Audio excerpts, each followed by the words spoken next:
MTV news Kannada ವಾಹಿನಿಗೆ ಸ್ವಾಗತ.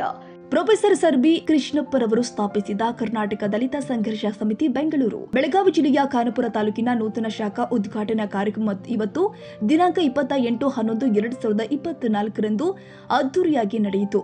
ಈ ಸಂದರ್ಭದಲ್ಲಿ ಕಾರ್ಯಕ್ರಮದ ಉದ್ಘಾಟಕರಾಗಿ ರಮೇಶ್ ಎಸ್ ಮಾದರ ಕದಂಸ, ರಾಜ್ಯ ಸಂಘಟನಾ ಸಂಚಾಲಕರು ಬೆಂಗಳೂರು, ಕಾರ್ಯಕ್ರಮ ಅಧ್ಯಕ್ಷರಾಗಿ ಮೇಘಾ ದೇಸಾಯಿ, ಖಾನಾಪುರ ತಾಲೂಕಿನ ಕಾಂಗ್ರೆಸ್ ಬ್ಲಾಕ್ ಅಧ್ಯಕ್ಷರು, ಮುಖ್ಯ ಅತಿಥಿಯಾಗಿ ಕಮಲವ್ವ ಕರೆಮ್ಮನವರ, ಕರ್ನಾಟಕ ದಲಿತ ಸಂಘರ್ಷ ಸಮಿತಿಯ ರಾಜ್ಯ ಮಹಿಳಾ ಸಂಘಟನಾ ಸಂಚಾಲಕರು ಸುನೀತಾ ಐಹೊಳಿ, ಕರ್ನಾಟಕ ದಲಿತ ಸಂಘರ್ಷ ಸಮಿತಿಯ ರಾಜ್ಯ ಸಂಘಟನಾ ಸಂಚಾಲಕರು ಪರಶುರಾಮ್ ವಂಟಮೋರಿ, ಬೆಳಗಾವಿ ಜಿಲ್ಲಾ ಸಂಚಾಲಕರು ಲಕ್ಷ್ಮೀ ಭಜಂತ್ರಿ, ಆಸಿಫ್ ಯಲಿಗಾರ್, ಬಸವರಾಜ್ ಕಾಡಪುರ್, ರವಿ ಕಡಕೋಳ, ಮಂಜು ಕೊಲಕಾರ್, ಭೀಮರಾವ್ ಸತ್ಯವ್ವ ಕಾಂಬಳೆ, ರಾಜೇಶ್ವರಿ ಕಾಂಬಳೆ ಇನ್ನು ಅನೇಕರು ಉಪಸ್ಥಿತರಿದ್ದರು.